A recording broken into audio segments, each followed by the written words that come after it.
name we pray. Amen.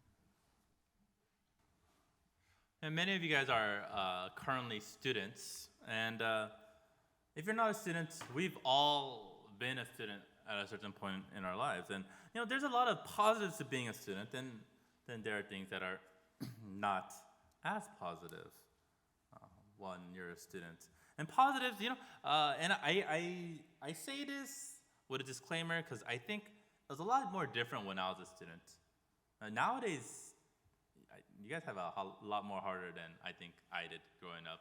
I never went to like Hagwon and stuff like that, but everyone goes to those kinds of things, right? But as a student, the positives of being a student, so you're always around friends. Right? If you're a college student and you're in the dorms, you're always around friends. You're somewhat carefree because you don't have any that big responsibilities yet. And there's a lot of free time to be a youth, just to be young and do stupid things that young people do. The negative, and possibly one of the only biggest negative of being a student for all of you, is what? Tests. Tests. Whenever finals time comes around and I ask for prayer requests, that's all I got finals. Pray for my finals. I hate finals. This one's finals hard. Midterm is hard. Right? Tests. That's the one thing that all students dread universally. Right? Not a lot of people look forward to taking tests. Some of you do, I guess. But for the most part, that's the thing we don't like. The stress of studying, the unknowingness of what will appear on the test, and if you will do well or not. The anxiety of finding out if you got a good grade or not. But the thing is, tests do not end when you graduate from school. Tests don't end when you graduate from school. Your life, in essence, is filled with tests. And those tests, you also have to try to come out on top. What is the reason that you try to do well on tests? It's so you can be the best student, right? Get the best grades. You could outperform your classmates. You prepare for your future. What is the reason, then, to do well in the tests of life? It's the same thing, right? At work, you do your best. You try to be the best employee that you possibly can, so you are the one that gets promoted, that you are the one that gets the raise in salary, the one that gets the benefits, the corner office. You work hard for it. When you become a spouse, when you get married, when you become a parent, you try to be the best parent, the best wife, the best husband that you can be. At least I hope you do. And if you think about it, all of it in life, the things you do, what you say is a test. Whether you do the right thing, you make the right decision, you act correctly or not. Our Christian walk is the same. Our walk with God is filled with tests. Test upon tests. And the Bible tells us that Satan tempts us, but God tests us. Satan tempts us to weaken our faith, to draw us away from God, right? Ooh, look at all the fun things that are over here. Come and do this. And a temptation comes, and you think, should I do that? That does look kind of fun. On the flip side, God does not tempt us. God does not want us to fall into sin. God does not try to make us fall into sin. God tests us, though. And whereas Satan's temptations are to weaken our faith, God's tests are to strengthen our faith. So it is up to us then to not fall into temptation and pass the tests that are given to us. Hence today's sermon title, Learn to Pass the Tests. Learn to pass the tests. So I want us to all turn our Bibles to Genesis chapter 22, where our scripture passage comes from today, verses 1 through 14. Genesis chapter 22, verses 1 through 14. This is what it says. Sometime later, God tested Abraham. He said to him, Abraham. Here I am, he replied. And then God said, take your son, your only son, Isaac, whom you love, and go to the region of Moriah. Sacrifice him there as a burnt offering on one of the mountains I will tell you about. Early the next morning, Abraham got up and saddled his donkey. He took with him 2 of his servants and his son Isaac. When he had cut enough wood for the burnt offering, he set out for the place God had told him about. On the 3rd day, Abraham looked up and saw the place in the distance. He said to his servants, "Stay here with the donkey while I and the boy go over there. We will worship and then we will come back to you." Abraham took the wood for the burnt offering and placed it on his son Isaac, and he himself carried the fire and the knife. As the 2 of them went on together, Isaac spoke up and said to his father, Abraham, "Father." "Yes, my son," Abraham replied. "The fire and wood are here," Isaac said, "but where is the lamb for the burnt offering?" Abraham answered, "God himself will provide the lamb for the burnt offering, my son." And the 2 of them went on together. When they reached the place God had told him about, Abraham built an altar there and arranged the wood on it. He bound his son Isaac and laid him on the altar, on top of the wood. Then he reached out his hand and took the knife to slay his son. But the angel of the Lord called out to him from heaven, "Abraham, Abraham!" "Here I am," he replied. "Do not lay a hand on the boy," he said. "Do not do anything to him. Now I know that you fear God, because you have not withheld from me your son, your only son." Abraham looked up, and there in a thicket he saw a ram caught by his horns. He went over and took the ram and sacrificed it as a burnt offering instead of his son. So Abraham called that place, "The Lord will provide." And to this day it is said, "On the mountain of the Lord it will be provided." Amen. As we see in our passage for today, Abraham is being dealt a test, and one that for any parent feels impossible to pass. It's an extremely hard test. Our passage starts off by saying that God tested Abraham. Those words are literally in the Bible. God tested Abraham. So when you think about your life and think, why is bad things happening to me? Just think, well, God said, God does that. Right? God tests people. God does test people. When your faith is tested, it should come as no surprise, because the Bible says this is something that God does.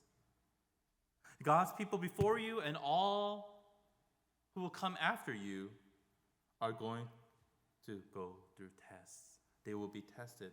So just because you're going through a rough patch in life doesn't mean that you are the only one that is being tested by God. I've met too many people who think that bad things happen to them. Right? They don't think bad things happen to other people. It's like, oh, why is this only happening to me? And I say, it's not. It's like, yes, no, God hates me because my finances are going down, my relationships are suffering. Oh, God hates me. It's like, well, you don't live in war-torn Iraq. Right? Bad things happen all around the world to a lot of different people. The thing is, we compare our lives to those who have it good. Right? We compare our marriage to our friends' marriages who are having a good marriage. We compare our kids, maybe you shouldn't, to kids who are getting good grades, who are doing well. Right? We don't compare our lives to those who have it worse off than us. And that's why when we see things, we see it as God hates me but loves everybody else. And that's the trouble. The thing is, though, throughout history, all of God's people have been tested. All of God's people have been tested. Also, though God knows this is a test to Abraham, Abraham doesn't know. Abraham doesn't know. This is important. Right? When we are in our struggles, we do not know if and why it is happening. That we have doubts. We don't know why it's happening. But God does. God has a plan for everything that you go through in your life. God has a plan, a perfect plan. So don't worry about it. When we're at school, we know when our tests are, right? We know finals will be Tuesday of finals week. It's in the syllabus. In life, that's not the way it is.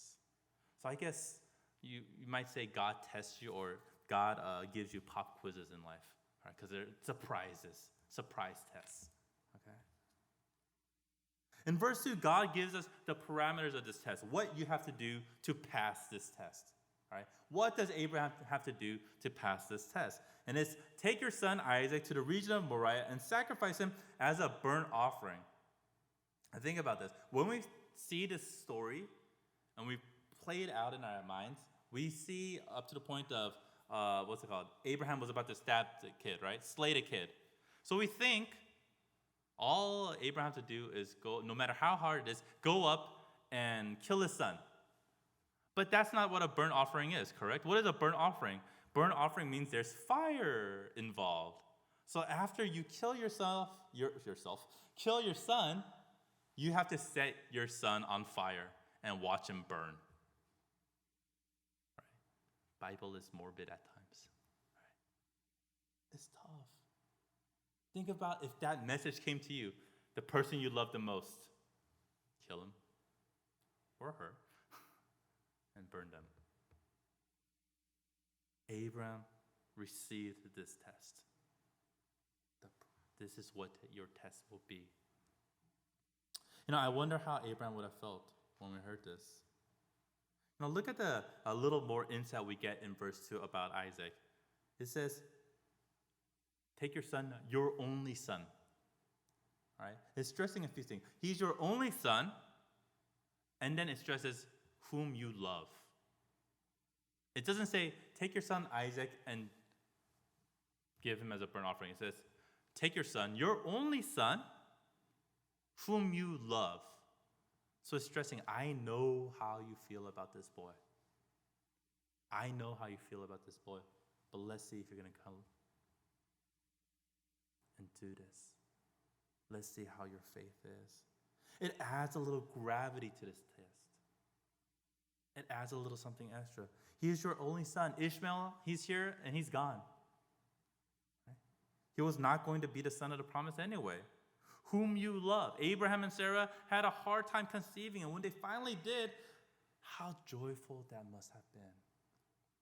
How joyful that must be. I know a lot of people who have a hard time having a baby. And it's crazy how much more common it is than I thought it would be.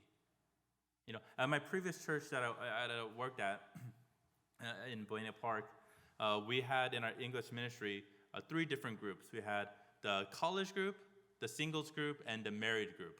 Okay? So all of them worship together. The English ministry was about 100 people, and we all worship together, but I had to lead 3 different Bible studies each day. It's kind of tough, right? For college kids, singles group, and married group. After some time went, though, the married group, some members of it came to me and said, we want to make a new group. I said, okay, what group do you want to make? And they said, we want married group and then married with kids group, separated. I was like, oh, why is that? It says, married with kids group, all they talk about is their kids. And we can't relate. And if you think about it, you could say, oh, maybe they're newly married people, right? Like late 20s, early 30s. No, they're in their 40s and been trying all these years and they couldn't get married. Couldn't get pregnant. They got married. Couldn't get pregnant. And they'll tell me things like, it's crazy how MTV has these shows about teen mothers who don't want to have kids, and I can't have a baby when I want one. Abraham and Sarah, for 90 years, they went through this. They saw all their slaves and all their other people having this joy of childbirth, and they're just like, well, when's going to be our turn? And it finally happened. And God said, your only son, whom you love, kill him. Doesn't give a reason why. Doesn't say why. Just do it. Next day, Abraham takes his journey. Test was coming. It was not going to be delayed. It's not like next week, 1 month from now, prepare yourself for this test. It's tomorrow. You're going to go on this journey. And he sets off. And it says when he had enough wood to cut, he goes to where God wanted him to go. And it says he saw that place on the 3rd day. Think about this. Long travel time. Long travel time. It's not like the mountain next to our tent. It's you have to go and wrestle with this thought for the next 3 days. You're gonna have this father, son, and 2 servant journey. You're gonna spend meals together still. You're gonna probably joke around, have some fun, because your kid is about 12 or so at this time. And you're gonna build that extra affection, and you gotta kill him. You know, my wife, she started making a schedule, everyday schedule of how to raise our son. Right? Wake up 8 o'clock, no food, water, you know, and then breakfast at 9. Go to the park at 9:30. It's like strict. Like this is how she wants to do it. And she says because she learned somewhere that babies at his age, my son's age, needs kind of a set schedule. You can't just be like, today's dinner is at 6, tomorrow's dinner is at 7, the next day is at 5, right? It needs some kind of schedule. And she told me, Charles, you have to take Ryan and go to the park or go somewhere just the 2 of you. Just the 2 of you. I was like, why? And she said, because this week I've been going, when you go to work, I take him to the park, and I feel like I've fallen more in love with him this week because we spent that time together at the park, going down the slide. He loves to swing, and I push him, and he laughs. And I've grown more chong, right, in Korean, more affection, more love with him. So you have to do that and grow that love and affection. And I read this verse. 3 days without mom. Mom's at home, probably doesn't know what's going on. Building that affection. Knowing that you have to kill your son. How tough that is. Agonizing as Abraham walked hand in hand with his son to this mountain, the one he loves. When they arrive at the destination, right, he tells his servants, don't come up the mountain with me. Just me and my son, because can't have witnesses to this event. No, I'm just kidding. Right? You guys stay. Why? Because it's my test. It's my test. I need to go fulfill this test. It's a matter between him and God and his son. So Abraham and Isaac go up this mountain together, and finally Isaac speaks. He didn't say anything, or in our Bible, it doesn't record anything the past few days during this travel, but he goes up and he says, where are we going? What's going on? He doesn't say these things, right? Doesn't ask his father these questions. He's obedient to his father. This is important. Just like Abraham is obedient to God the Father, his son is obedient to his earthly father. But now, noticing that there's no offering, no animal for them to kill, he asks his father, where is the lamb for this burnt offering? And Abraham says, God will provide. God will provide. So Abraham goes, he makes his altar, and then he ties his son up, and he lays his son down. And once again, this son just going through with it. It's funny. There's no struggle. It just says, tied him up, laid him down. And without any hesitation, takes out his knife and tries to kill his son. And as he does, he's stopped. Right? Abraham does not question God. Right? He does not question God throughout any of this. We are different, though. When you go through a hard time, when you go through a test given by God, what do you say? Why? Why, God? Why this? Why me? Why now? Why? What is going on? And we question a lot the entire process. However long that test may be, every day. God, why? Why not them? Why is it me? Why is it always me? But Abraham was not having a pity party for himself. He accepts God and does what God commands. No questions asked. As we all know, as Abraham was about to slay his son, he stopped by an angel of the Lord, calls out to him, Abraham, Abraham. And he says, now I know that you fear God. You know that God is real. You accept him and accept God's will no matter what. Do not kill your son. You didn't withhold your own son from God. Think about the most precious thing to you. If God asks you for it, can you give it up to God? Can you give it up to God? For my wife and I, Ryan was not a planned baby. He's just a happened baby, right? If it went according to our plan, it would have happened like a few months later. So, I mean, it's not that big of a difference, but it was not the time we wanted to get pregnant, right? Ryan also was not the gender that we wanted. Me and my wife both wanted a daughter first. A daughter first and a son second. Okay? But now we cannot imagine our lives without him. We can't imagine our lives without him. And my wife says she regrets crying when we found out that he was going to be a son. Because, you know what Koreans say? They say, 아들이 든든해, right? And she feels that already when he's only like 18 months old. Right? It's like, I can't imagine having a daughter. I love my son.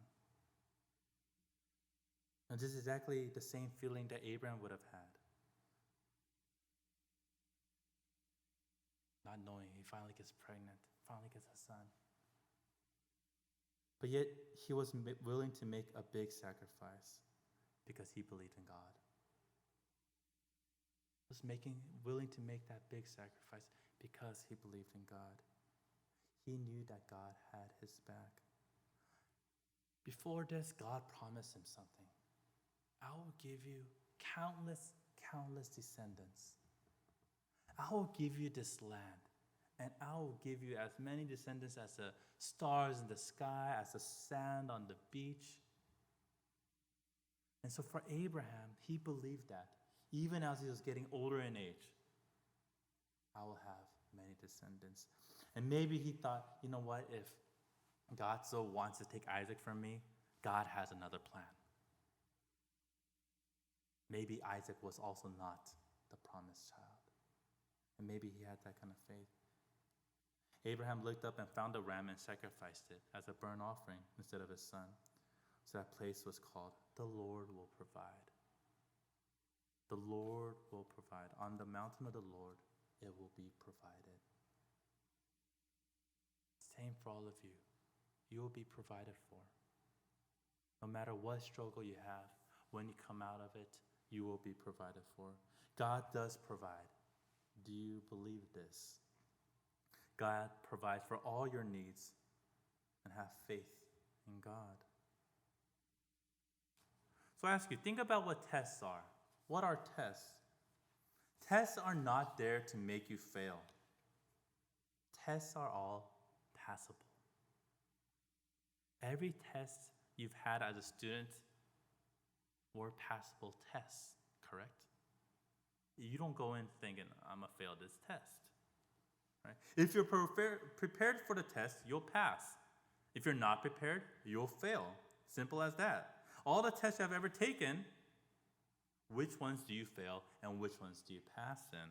Simple answer is the ones you study for, the ones you prepare for, you pass. And the ones that you do not study for, the ones you do not prepare for well, you fail or get a lower grade. In our Christian faith, there is no A, B, C, D, F. Correct? When you get to heaven, God is not going to give you a letter grade, B+, right? Or the dreaded check ++ and things like that. Right? You don't get an actual grade. It's a pass-fail test. Perception-wise, the way people think is there is a way to gauge your grade. Right? Other people grade you. Right? Well, they're a Christian, but I see them do such and such a thing. Right? They're a Christian, but they come late to stuff. Well, they're a Christian, but I don't think that they do a QT. So they will dock you points. That's how people are. But God gives you pass, no pass. In the end. Are you passing your tests? Are you passing the Christian God-given tests that are given to you? Or are you failing them? Like I said, all tests can be passed. There's no test that you'll definitely fail in. So like with anything else, you need to be prepared for the test that God throws your way. Be prepared for the test that God gives you away. The best way to prepare for these tests is to know what the test is about. Know what the test is about. At school, we like the teachers that let us know what's going to be on the final. Correct? Sometimes they'll say, the final will cover chapters 25 to 30. And you say, okay, I don't need to study chapter 1 through 24. 25 to 30, that's how I'm going to study. Some, maybe teachers would like better, give you 5 practice questions and tell you 2 of those will appear on the test. The other 3 are just practice. And you're like, oh yeah, I just got to prepare for these 5 things. And hopefully it's on the test, right? I'll get a good grade. Even better, as it gets narrowed down to the more specifics of what this test is going to be on, we're more free.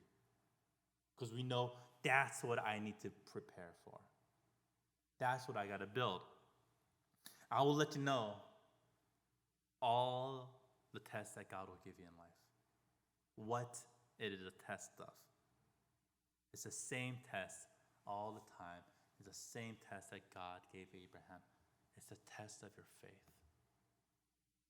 Your faith.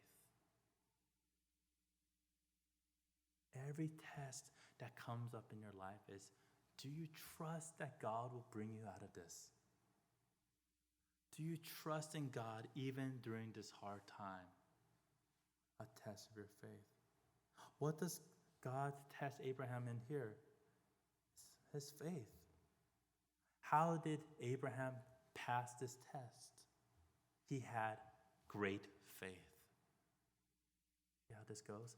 Abraham was prepared for this test. If you look at this passage, there's a few things that Abraham says that may be taken kind of like very simply, like we just read through it, or can show his faith. The first one is, he says to his servant, stay here with the donkey while I and the boy go over there. And he says, we will worship and then we will come back to you. We will worship and then we will come back to you. Is this a hint? That he knew that everything was going to be okay. The next is when Isaac asked him, where's the sacrifice? What does Abraham say? God will prepare the sacrifice. God will give us. And it tells us he looked up and he saw a ram out of nowhere stuck in the bushes. Did he already know? Because of his great faith that things will turn out well. All you have to do to pass the test of God is to build your faith. Build your faith in God. Think about the people that don't worry about things in life. What sets them apart? They're not stupid people. They have great faith. They believe that things will turn out okay. Abraham is the father of faith, had great faith, but you can have it too. You could have that same faith. Are you ready? The topic doesn't change. Our test in life. The subject does not change. It's always going to be about faith. When you're at school as a child and you're learning addition, and you study addition, and then Friday they said there's going to be a test, a math test. You go in and you're expecting what? A test on addition. You don't go in and the teacher's like, psych, here's a multiplication table. Right? You do addition. When you do subtraction, you study subtraction, and then you take a test on subtraction. Right? When you have to do a spelling test, here's the word for the chapter. Study. And the spelling test is always going to be on what you studied. then our test is what? All the things, their sermons you've heard in life, the Bible studies, everything is for you to build your faith. So that when the test of faith comes, it's like, no problem, I got this. I got this. The mode in which the test is administered may be different. The mode and the way the test is given to you may be different.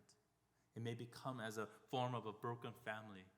It may come in a form of abuse. It may come in the form of a failing marriage, of illness, of a lost job, of no income, whatever. The mode is different, but the test subject is the same.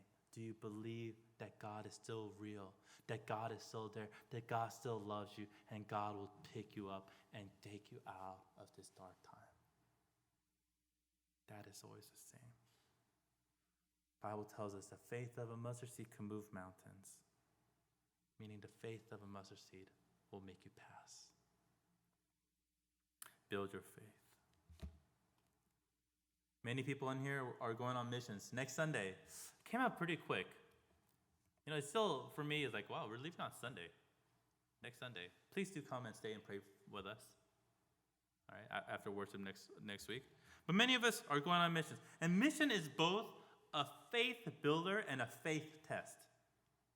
Mission is both a faith builder and a faith test. If you go through and have a good time and learn a lot on mission, your faith builds up, correct?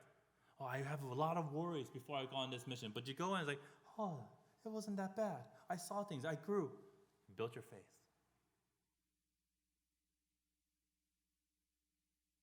Some people, the faith test may come after the mission. Okay, since we worked on our faith, we built that faith, I'm going to test you with something now. Now, they say, Christians, you are most tested, most challenged when your faith is high. To see if you're going to break or not, right? Right when I accepted Jesus Christ, things are good. After a while, it's like, oh, things are kind of shaky. No one's going to have a perfect life. You know, missions, after you come back from mission, you can have the mission PMS, right? Post-mission syndrome, right? Mission PMS. And the mission PMS is threefold. Things could go good in life. You become arrogant in life, or things can go really, really bad in life. Because your faith is built and it's being tested. So every day, build your faith. Every day, build your faith so you can pass with flying colors. How is your faith today? Is it growing? If life is going well for you now, good. It's good. I'm glad life is going well for you. But a day may come when it turns south, when it gets tough, and you get scared and wonder, and your faith is shaken. Remember, it's just a test by God to build your faith. And with the faith you already have, know that you can overcome. You can overcome all obstacles. So grow your faith so that you can handle whatever life throws at you, and so that you can learn to pass the test. Let's pray together.